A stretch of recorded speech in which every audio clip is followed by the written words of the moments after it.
Welcome, and thank you for joining me today. My name's James Finkbeiner, and this is the Alberta Report.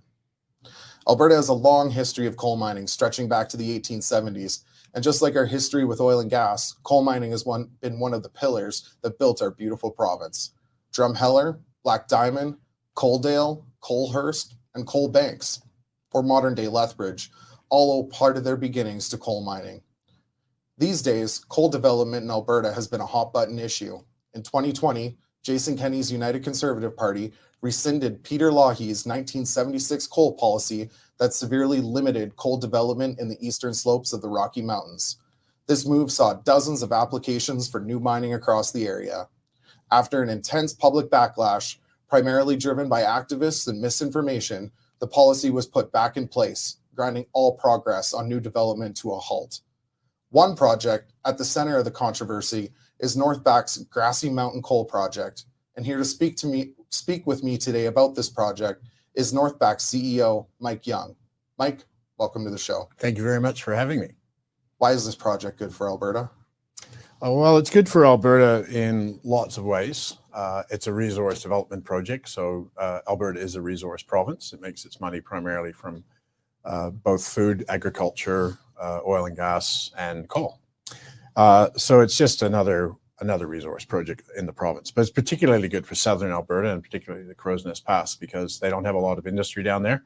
Crow's Nest is it's one of the poorest municipalities in Alberta. Most of their revenue is generated through property taxes. They don't have any big industries. So it'd be very good for the local economy. It'd be very good for the First Nations people, the Blackfoot tribe. Down there that's closest is Piikani. They're part of the Blackfoot Nation. There's also Siksika and the Kainai. And so it'd be good for them as well. They're going through some hard times at the moment. Part of that is because there's just no opportunities. Yeah, so now this mine in this specific area, this isn't a new mine, is it? There's already a mine on this location. Yeah, that's correct. So Crow's Nest Pass has a huge history of coal mining and, underground. It's there's several not municipalities, but several towns stretched out along a long corridor, and they're all coal towns.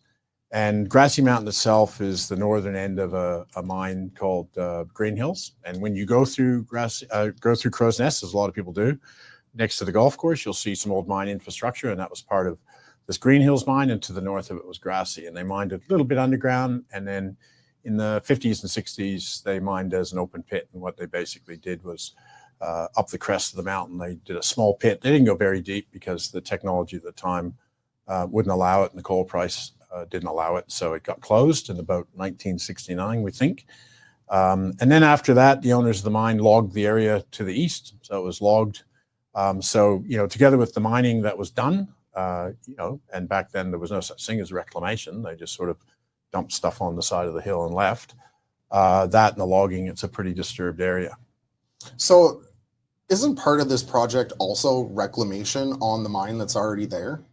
Yeah, that's certainly one of the things that our stakeholders want to see, is they want to see that mine cleaned up. So there's been some trees have grown back, but by and large, there's just a lot of waste piles on the side of the hill.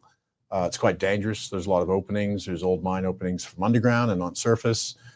When they abandoned the operation, they didn't clean it up. They made some safety things by just putting up, barriers to entry. But by and large, there was no reclamation whatsoever. And so certainly the First Nations would like to be able to use the land again. Recreationists would like to be able to use the land. And so as part of a modern mining process, we would go through and clean up the mess. So you'd be able to go in, clean up what was already there, and then kind of the reward for going in, cleaning up this project would be being able to mine it again and kind of take care of the area. Yeah, it'd be one of the, you call them fringe benefits. So that would certainly be the case. And, we had a person come to site who works for an NGO. We brought her up onto the mountain, and we actually have a policy of inviting anyone that wants to come and see it up the mountain. So, your viewers could certainly reach out to us to do that. So we brought this person up the mountain, and firstly, they were amazed that the lakes that are still left behind aren't these steaming cauldrons of boiling, bubbling, acidic water. They're actually quite good water. Mm-hmm. But she also remarked that, plants were able to grow back on their own. And would it be the case if we were actually doing planned reclamation, if it would be a better outcome? And we said, absolutely.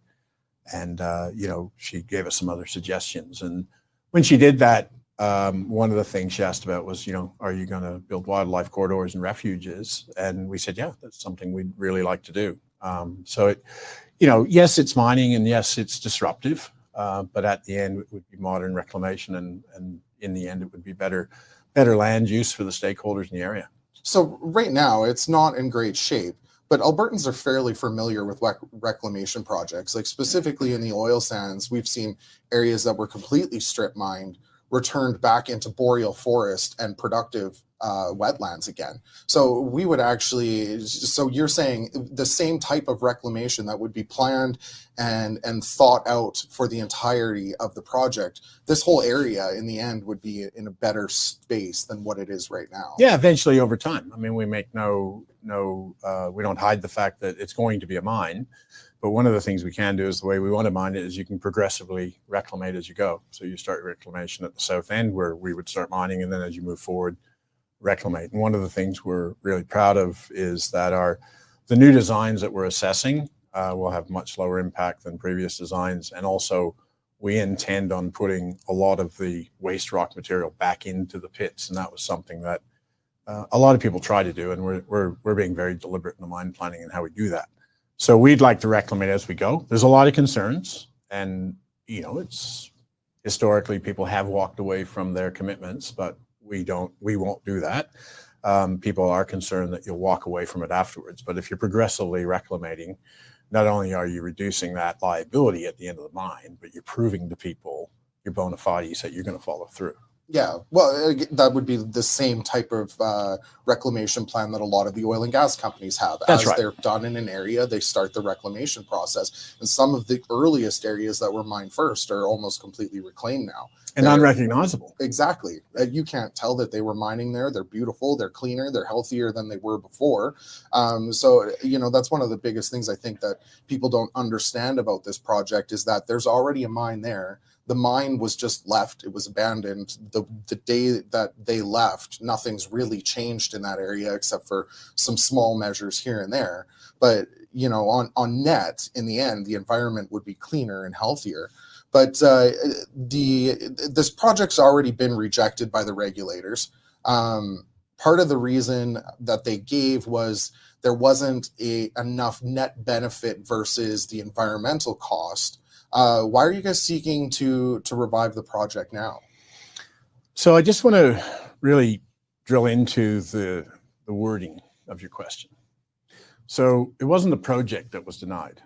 It was a development application for the project that was denied. And why is that important? Well, a lot of people say, well, the project was denied, it's dead, right? Yeah. And that's not the case. And the greatest metaphor is you buy an old house and you want to knock it down and build a new house. Okay. So you've bought the block, you own it, just like we own Grassy. Some part of it is Crown land and part of it is private. So we own this project, the house, the block. We're going to knock the house down. That's been done. We want to build a new house. And so you put your plan into the planners, the city planners, and the neighbors get to have a look at it. And they go, oh, it's too big. It's shadowing my roses. I can see into my backyard. Nope. And the regulator goes, nope, that house isn't allowed. So you go away and you come back with another plan, which addresses the issues. It's no different. You have a right. This is Canada. This isn't Russia. You have a right to come back with another application that addresses the issues you're talking about.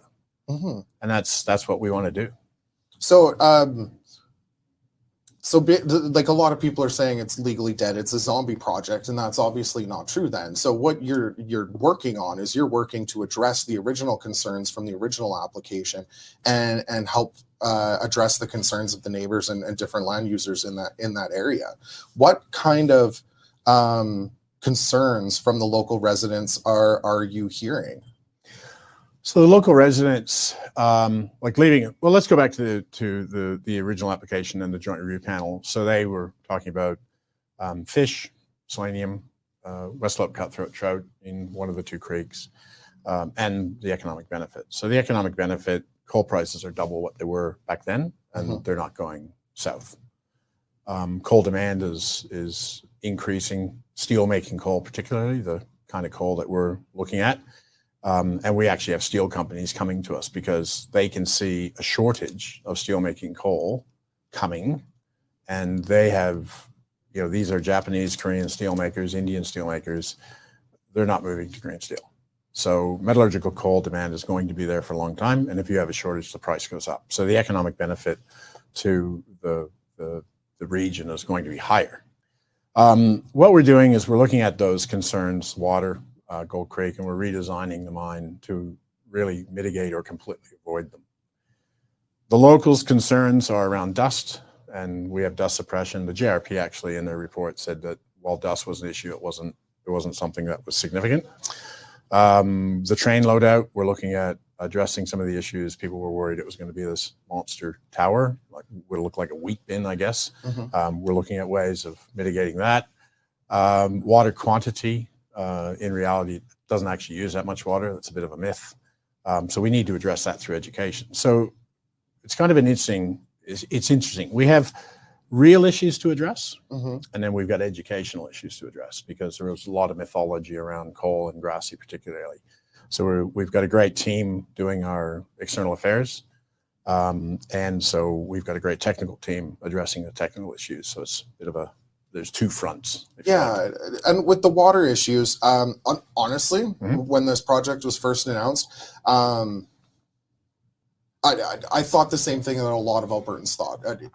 Most of them thought thermal coal, and we'd obviously phased out thermal coal and our thermal coal power generation in the province. A lot of our thermal coal mines across the province have shut down because we've got lots of it and we're not burning it here anyways. But the second thing that a lot of people were upset about was selenium in the water, and the water system that comes out of this. This is the headwaters that feed the South Saskatchewan, the Old Man, pretty much every major water system in southern and southeastern Alberta. So what are you guys doing to address those concerns? And what's the difference in the metallurgical coal versus the thermal coal? So let's do your last question first. So metallurgical coal is used for steel making. 75% of the world's steel is made today using metallurgical coal in a blast furnace. That technology is around the world. It's very modern. It's used in Asia, China, Japan, Korea. Those would be our major customers. We still have blast furnaces in parts of Canada and America. So metallurgical coal is part of that process, and it cannot be replaced in a blast furnace. It is used in the furnace it has various attributes I won't get into. Not all coal can be metallurgical coal. It's a very specific subset. All coal can be thermal coal. And then thermal coal, of course, is used to generate power. And so, as you pointed out, Alberta has moved away from that. They're still exporting thermal coal. Coal is growing globally, mainly because of Asia, but in North America and Europe, thermal coal use is declining, right? Because there's other power sources coming on stream. Getting to selenium. So selenium is a byproduct of a lot of industries: agriculture, human waste, power generation, and coal mining. And we know, because of tech and the legacy issues there, that selenium is an issue that people worry about.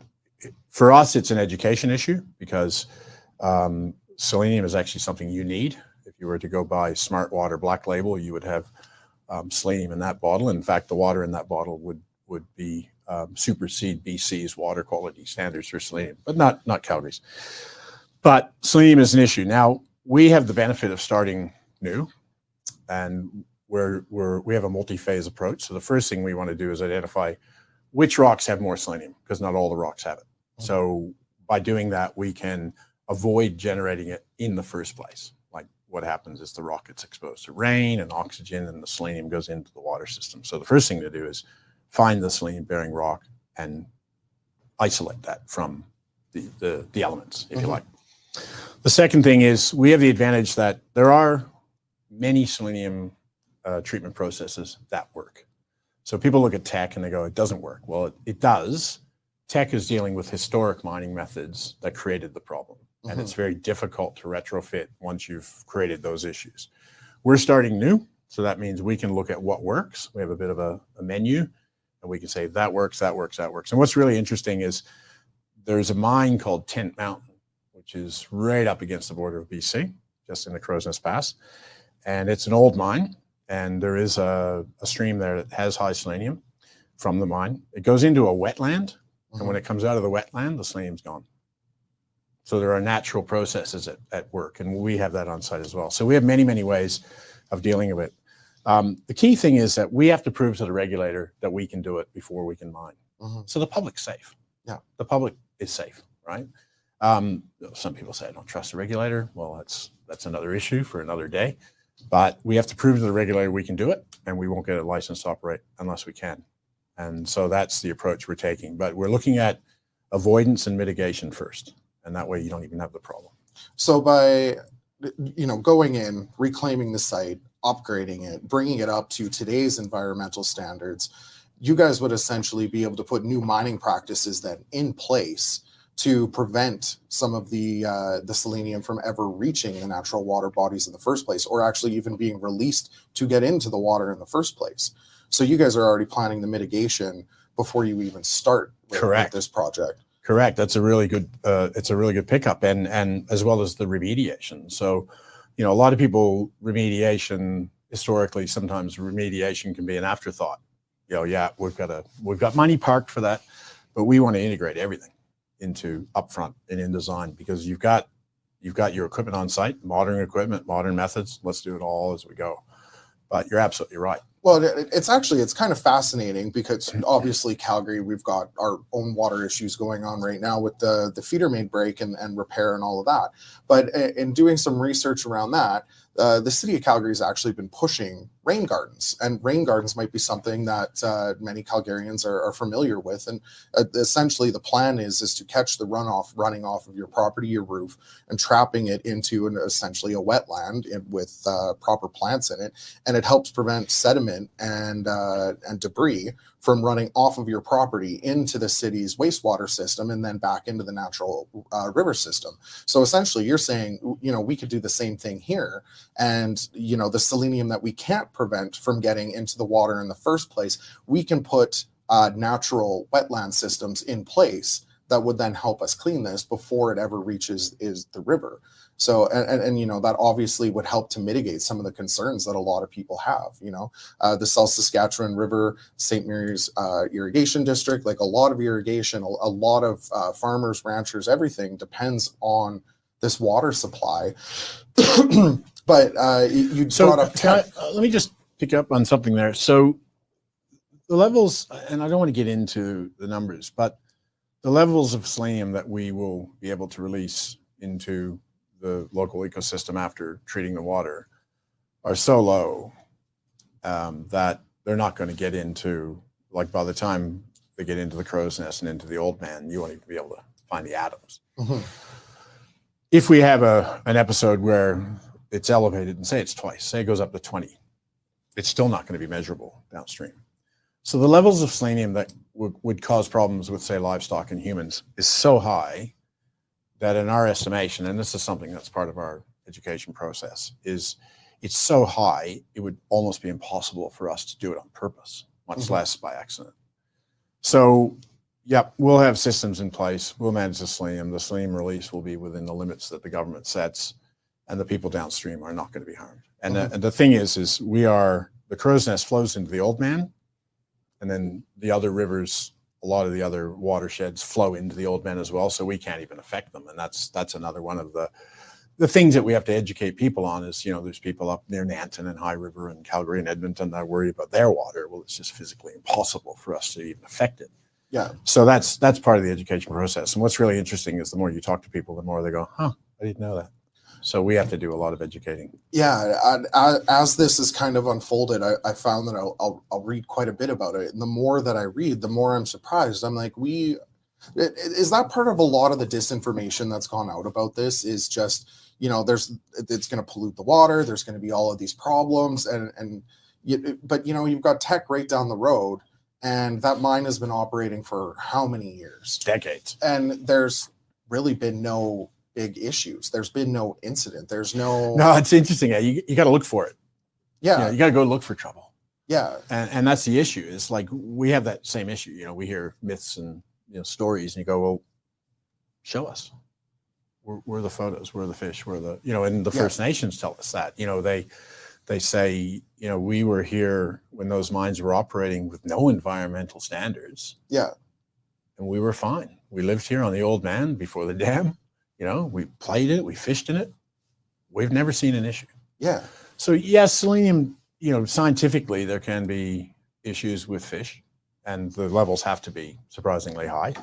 And the standards that they've brought in are very low, right? So you've got a lot of room to move if you do have an issue where you aren't managing it. I don't think we'll ever have that issue, but there's a lot of buffers. But as far as human safety and animal safety goes, it's virtually impossible for any of these projects to have an effect that dire, right? And that's part of education. But what's really interesting is the misinformation, in my view, is lazy, because its catchphrase is like, oh, coal's a thirsty business. But they never finish the sentence. They never say, compared to, and then they go, oh, wait, actually coal's not really that thirsty when I compare it to other industries. So it's lazy to be misinformation. It's like buzzwords and catchwords. And, if you actually want to find the truth, you got to work. Well, exactly. And like, there's how many coal mines through Alberta? I should know that. I'll come back to you on that. There's a lot. There's a ton. There's a ton, especially up north, right? In the Hinton area, Grand Cache. So there are coal mines that are operating. Yeah, safely. Yep. And we have no issues with the water. And those water systems in northern Alberta, they flow into the Red Deer, also flows across the country, huge for agriculture. The North Saskatchewan, they all go straight across the prairies. They're all crucial to agriculture. And we're already doing this, and we're doing this historically. And this project would be one of the most modern, with the most sophisticated environmental controls on it. Absolutely. And for some reason, we're pushing back on it. And under the microscope. Yeah. Right. So you're not, people aren't going to forget about it. You're not some, copper project in the middle of nowhere that people don't really worry about. So, anything we do is going to be heavily scrutinized, and we're aware of that. That's proper. In fact, when I was working in Australia, so I grew up in Canada, and then I went to Australia for a 6-month holiday and stayed for 35 years. I'm not very good at math, but I came back. But when I was over there, we were developing a uranium project, and we had opposition green groups, and I once said to one of the green groups, what would be really good is if we set up an independent panel. It would be one of our members, one of you guys, and an independent person, and that would be an environmental panel that quarterly would meet. They would assess our last quarter's performance, and then what are we doing next quarter? And you could actually have the oversight. And I invited this guy. I said, you could be part of that. We would do that. We would be transparent. You know what he said? He said, no, I wouldn't be able to raise money if I did that. Like, it's a business, right? Yes. And I get it. And I'm I would extend that to anyone. Like, we're going to be transparent. We're running public tours. Come up and see the mountain. Come and ask me questions. I'll give my business card to anyone.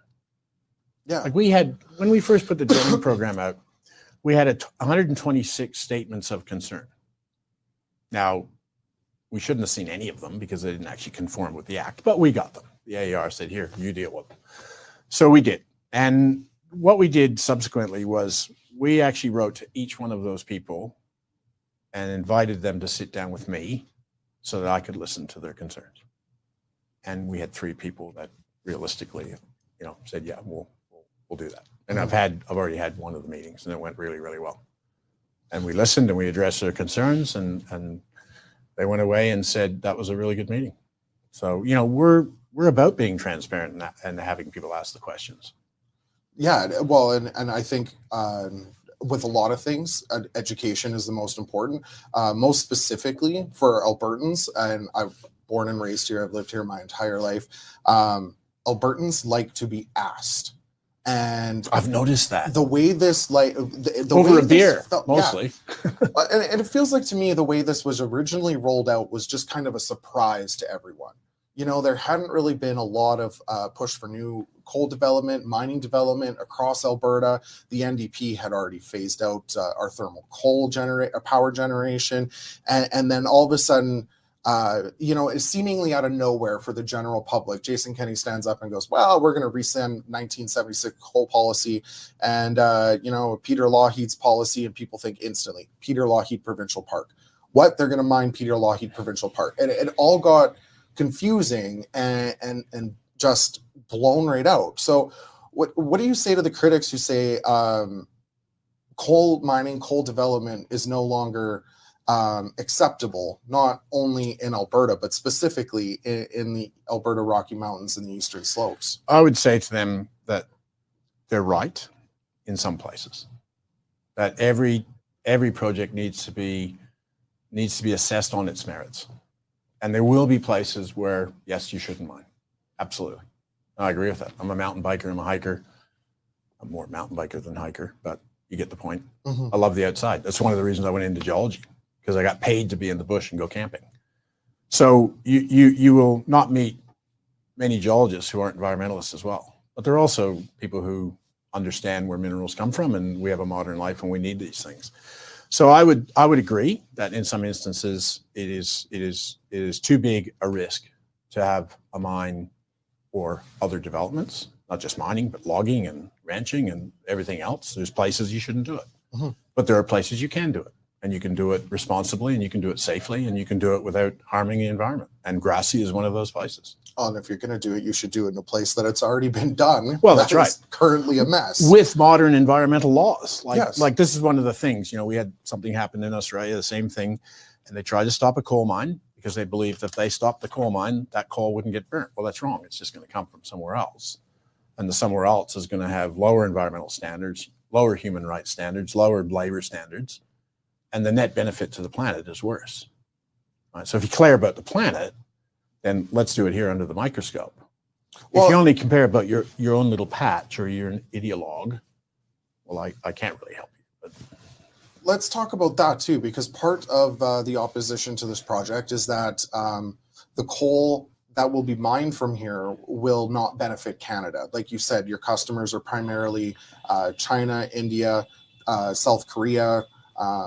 So the coal is going to be shipped someplace else. But what would be coming back to Canada that we would need this type of coal for? Well, jobs and foreign income, right? Jobs and foreign income. Mm-hmm. You can't sustain a modern economy through debt. Although there are people who think you can. But you need countries that do well, and Australia is a great example.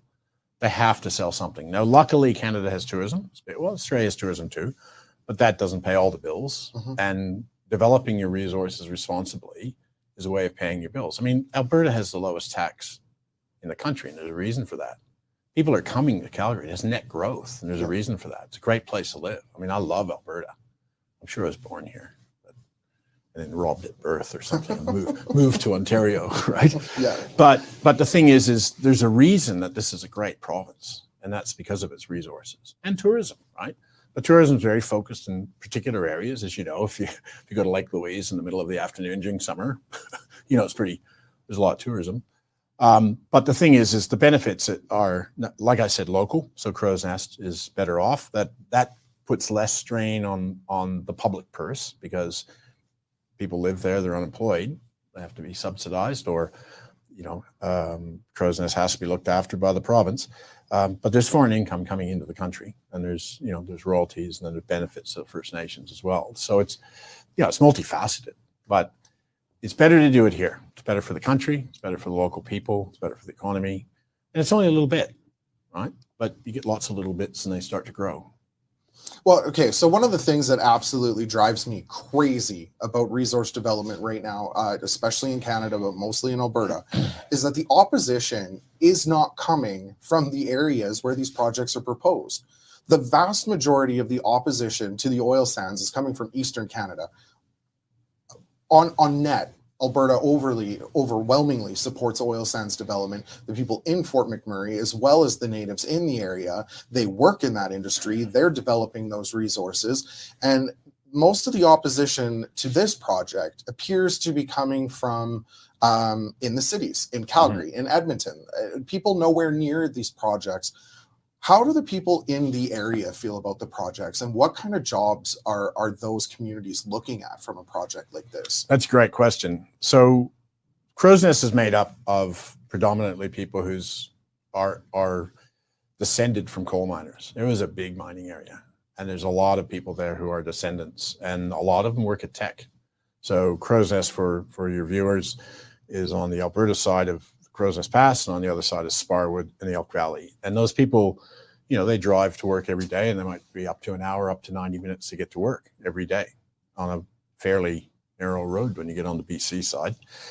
And then, so for us, there are people, the First Nations and the people in Crow's Nest, there's already a ready workforce somewhat, but we'll have technical jobs. We'll have, when you look at a mine site, they basically have almost every job you can think of. If you've got, there's surveyors, electricians, and plumbers, and there's chemists, and there's geologists, and there's mining engineers, and truck drivers, and truck mechanics, and diesel mechanics, and, it goes on and on and on. It's a big undertaking, right? So Yeah.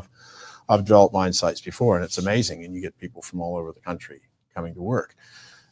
So the benefit to the workforce is huge, and one of the things that I particularly feel passionate about it is that if we can take someone from the tech organization and they're working at Crow's Nest, well, they're getting an extra hour with their kids every day. So there's so many benefits, some of which you can measure and some which you can't. And we have, so Crow's Nest have markets every week in Blairmore, and we have a booth there, and people come up and they say, when are you starting? What's your roster going to be? What are you going to pay? So there's a lot of interest. Yeah, so a lot of people in those communities, they want those jobs. And even a friend of mine actually works at Tech. So he drives from Lethbridge and stays in a bunkhouse for his days on, and then drives back to his family in Lethbridge. So, these mines would increase jobs across all of southern Alberta, well, in that general area. But what you're saying is the communities that have a giant green truck, it was one of the world's largest trucks at the time. Oh yeah, the giant green mining yeah. truck, proudly on display. They're supportive of a project like this. Yeah, they are. And to go back to your original question about the opposition being not in that area, there are people down there that are concerned for sure. But there is overwhelming support down there, and in fact, we just did some polling, and it's consistent with polling we did 2 years ago and other people's polling. When you go out and actually do proper polling, where you go out and get a random population, Albertans majority of Albertans support coal mining, and that number goes up when you talk about steelmaking coal. So the myth that 85% of Albertans don't support coal mining is just wrong. Mm-hmm. So again, it comes back to education. And what's interesting is that the people closest to the project are most supportive because they understand it. As you move away, you drift into myth. Oh, exactly. And so they're listening to people who aren't experts, basically.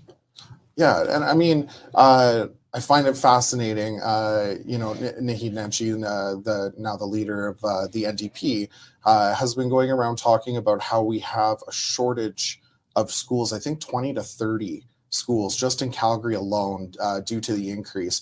By the looks of things, the federal government will not be slowing down immigration. So what are the actual economic benefits to the province and royalties?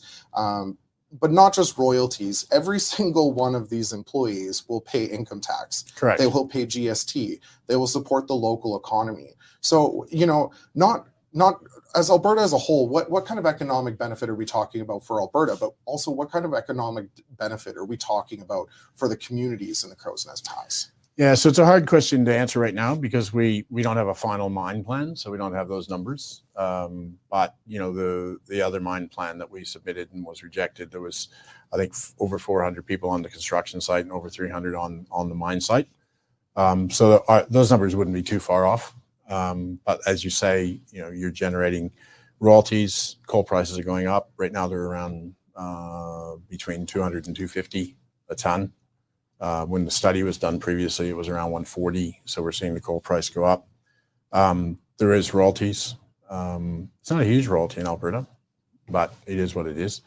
But it's the income tax, and it's people spending money in that community. And then there's what we call the effect of, for every one job you have in mining, there's several jobs that come off the back of that, because one of our policies is we'll spend local. And there's a lot of companies there that, diesel mechanics, small vehicle mechanics. It's a town. I mean, it's it's interesting because in Australia, mostly the mines are very remote. And so they have to be self-sufficient. They build camps and everyone flies in, flies out, and you've got everything there. Yeah. Here, we've already got established businesses that can help Mm-hmm. the operation. So you kind of tap into that. You tap into, these people are already experts. We want to get people trained up, particularly First Nations, get capacity build with them. And it benefits us and it benefits the community to not have fly in, fly out, to have as many people local as you can. And Lethbridge is by and large local, it's not that far away. Yeah. Same as Pincher Creek, Brockett and the other towns, Fort Macleod. So there's lots of towns there with people that we're talking to all the time and looking forward to the project getting up. Yeah, and one of the things that the naysayers are saying is that a project like this is going to deter tourism, and it's going to prevent it from becoming, the next Canmore or something like that. What do you say for that? Well, Canmore has a mine. It's an old mining town. It was a coal mining town up until I think 1979, and it was a massive mine. Mm-hmm. Like they had to do a lot of work afterwards to make it safe to build, Three Sisters on top of it. It also has an existing mine. A lot of people forget that, right? There's the limestone mine just up the road. Yeah. The Exshaw, there's the cement plant. So it actually has a mine. Seems to be doing okay. Everybody driving from Calgary to Banff drives right past it. And what do? They stop and they take a picture. Yeah. People are interested in these things, right? So Crow's Nest has this fascinating mining history, right? It has history of prohibition and bootlegging. It's a really fascinating place. And why can't you have both, mm-hmm. right? Fernie has it. Fernie's just down the road from mining. The Elk Valley, people go there fishing, hunting. But, to me, Crow's Nest has this really unique opportunity to be a really unique tourist destination because there's so much old mining infrastructure around. And people look at Coal Bank in Banff. Mm-hmm. That's an old mining town, and there's a hiking trail through it. So there's this really neat opportunity to have both, to have a town that's actually vibrant. So now you've got more hotels, you've got more shops, you get more tourists. Because one of the problems is, what comes first? You go build a bunch of stuff and hope the tourists come? Or do you just organically build the town up through an industry that then allows more tourism? So to me, you go, okay, let's put some money into some of these old buildings to make them safe. Let's tell a story. Because there's a lot of them. We walk mm-hmm. around the bush and get paid to do it. And we find lots of really interesting historical things. And there's nothing like walking through history. So I think you can have both. And I think Crow's Nest has a really unique opportunity to be a unique tourist destination through mining. And there's places in Australia like Ballarat and Bendigo and Victoria that are historical mining towns, and people come there to see the mining history. Mm-hmm. If you want at Banff National Park or Jasper, you go to Canmore and you go to Banff, right? But if you want a different experience, and you're close to Waterton, you're close to Castle, you're close to your BC, there's no reason this couldn't be a really unique tourist destination and have both industries. Yeah. So what you're saying is it doesn't have to be one or the other. Correct. And there's plenty of examples across the world of where you can do both. One of the things that I find fascinating about this is right now, as you said, this is one of the poorest areas of the province. There's not a massive amount of income. But in order to develop a tourism industry, you need someone to invest in that area. And right now, outside of coal mining, there's not a lot of other industry rushing into that area to make investments. So do you see an investment of this size and of this type actually helping the community grow and be able to invest back into itself to diversify its industry and not just rely on the coal mining industry? Not only can we have. So one of the things that we did, Riversdale did, was a land swap with the golf course. So the golf course, Crow's Nest Golf Course, was down on the flats next to Highway 3. And so what the company did was they did a land swap, built them a new golf course up in the more hilly area, and built them a new clubhouse. And it is a major attraction to Crow's Nest. Mm-hmm. It is I think it's been judged as the top 3 golf courses in Alberta. It's beautiful scenery. So we've done it. We've proved that you can do it. And that is one of the biggest and best tourist destinations in that part of the world right now. So yeah, absolutely, you can do it. And then if you're really passionate, as I am, and planned about it, you've got the old town of Lille. Access is really difficult. You've got the old mine at Hillcrest, which had a really horrendous disaster, but it's part of history. Yeah. You've got this tipple that's right on the highway, right? You have a little pull out, people go see it. It's fascinating. There's so much history there that people are driving past to get somewhere else. We'll just stop them there, stay in Crow's Nest, and find out this has got a rich history, and it was a big part of the province's history. Well, exactly. Well, I mean, the Frank Slide's down there. Yeah. I mean, Frank, you're a geologist, so Frank Slide is just to me one of the most fascinating things in history, and the fact that the mountain is still moving and they're still monitoring it on a daily basis, and it, like, a lot of people just haven't. They drive through it. They're on their way to Fernie. They're on their way to Cranbrook. They're on their way to the Kootenays, and they don't stop and they don't actually check out the history. And there is a lot of great history in there. But without a project like this moving into the area, what incentive right now do they have to go build hotels? Well, if you've got 300 people coming to do construction, 400 people to do a construction project, they're going to build some hotels in the area. You're going to get the investment. When those hotels are done, when we're finished with construction and we're moving on to permanent mining, people are going to move to the area, and they're going to build more hotels, and then they're going to diversify, and they're going to use the new golf course and other investments in the area to grow. And I just don't think that's a bad thing. I grew up just outside of Medicine Hat. Right in my backyard is the old Ajax coal mine. Well, the city of Medicine Hat built a regional park right beside it, Echo Dale Regional Park. Yeah. And, it's the entrance to the old coal mine, and they have the history. That's, I guess that would have closed well before I was born. But this essentially is just taking the history of the coal mining across the province and what we've already done and what we've done well in other areas, and putting a modern touch and a modern spin on a modern project on this. That's right. And going back to your Canmore example, there's a place there where there's a dog park, and next to it is a recreation area called Quarry Lake. Mm-hmm. It's a coal quarry, it's a coal mine that's been reclamated, and people use it. And there's lots of examples of that around not only Canada but all around the world where reclamation is actually very successful. Sometimes people haven't done the right thing, right? Yeah. But as I said, we're going to be under the microscope. We're going to be held to a very high standard. We have our own high standards internally, and we have part of our mission, vision, and values is to leave a lasting legacy, and that's what we're doing, and that's what we want to do. Yeah, and I think that's really important. So what are the next steps now for this project? Because obviously it has seen some of the most interesting hurdles. I think of any project's history. I think this Tech Frontier oil sands mine and this specific coal project have been probably Canada's two most bungled projects that have ever had. Just the goalposts keep moving. It seems like you get to exactly what we need to do to meet the environmental protection demands, and the goalposts move. So what's next for this project? What's next for your company? So it's a drilling program. So one of the findings from the Joint Review Panel report that came out and denied the application was that there were some shortcomings in the work that had been done by the previous team.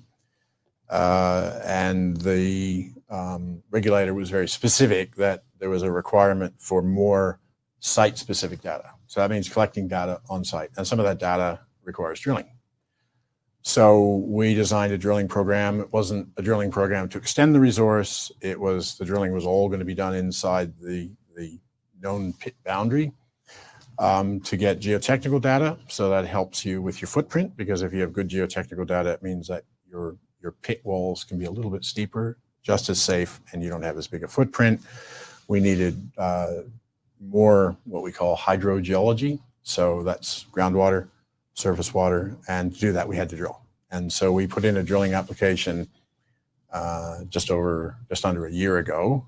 And that obviously, because it's grassy, garnered a lot of attention. And so, it's interesting you talk about Frontier, because there's only been 2 drilling programs that have gone to a public hearing. It's Frontier and Grassy. Yeah. Yeah. And so that's not normal either for this type of program. Oh, no. But the regulator, because there was a lot of public interest, decided it was best to have a hearing. And look, we're on board with that. We're ready for the hearing when hopefully you're talking to me. Correct. A lot of people really think of this as some massive national foreign company that is going to come here, ruin this mountain, and take the money and run.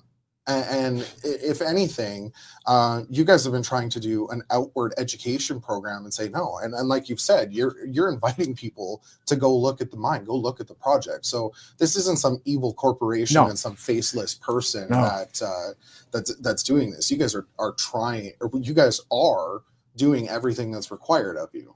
Well, that's right. I mean, let's not beat around the bush. You know, the last time it went through the approvals process, the whole coal policy thing blew up. And so the goalposts certainly did move, right? Hugely. And unfortunately, the project got caught up in it. But it is what it is, right? And now what we're doing is we're taking the findings from that report. And in fact, I always look at silver linings, okay? So this mine will be better, lower impact, lower water use, right? It's going to be a better outcome. So although it's been kind of a pain for everyone, it's a better outcome. And that's what the regulator's there for, okay? What they should have done was said, yeah, you can build it, but here's a bunch of conditions. They didn't. We are where we are. Now, the next phase, as we said, drill, get more data, enhance our planning to be even better, and then we'll see from there. So there's no application in the process right now. We have the right to do a new application if we want. But right now we're going to do this drilling, work on our mine plans and see what that looks like.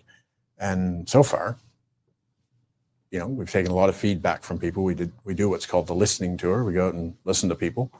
As you say, that everyone likes to have to be asked their opinion. Albertans like to be asked, educated, and then give their permission. Correct. And I feel like every Albertan, every Albertan feels this way. And it doesn't matter what the project is. They feel like they personally have to say yes to something, whether it's to you out loud on social media or just in their own head. They have to be convinced. So well, that's right, because there's a real historic connection to land in Alberta, and even people coming into the province feel it. It's different.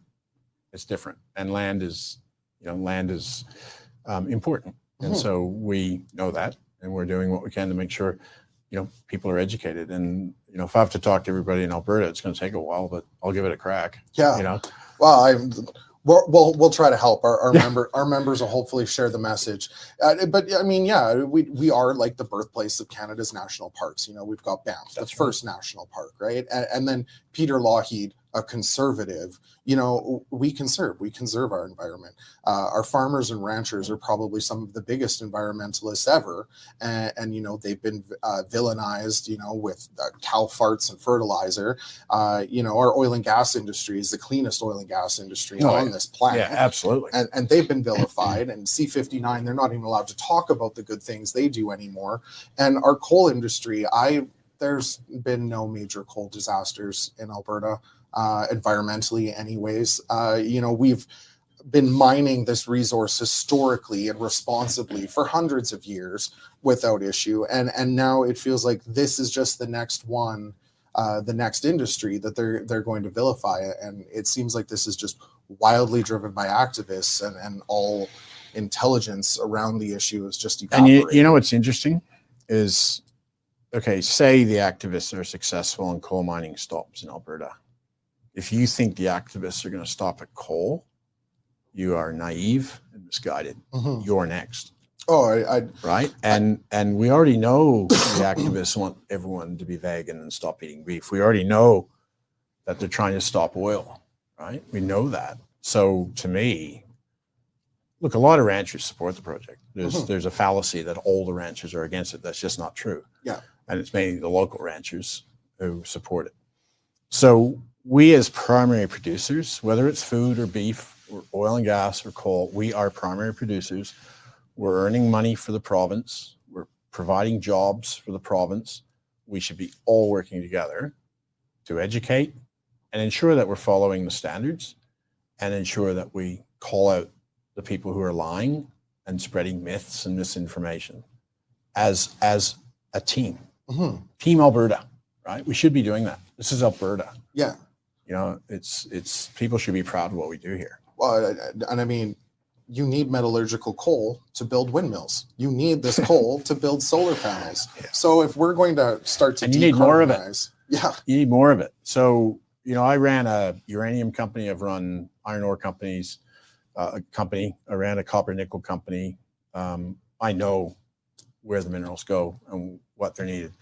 Renewables have a place, but they have inherently lower energy density that will never change, and they require more metal. So as a geologist, I'm all for renewables. It's all, yeah, let's build all renewables. We need more metal. Yeah. So you need more of it, right? And you need transmission lines, and because of the very nature of the intermittency and how it's spread out.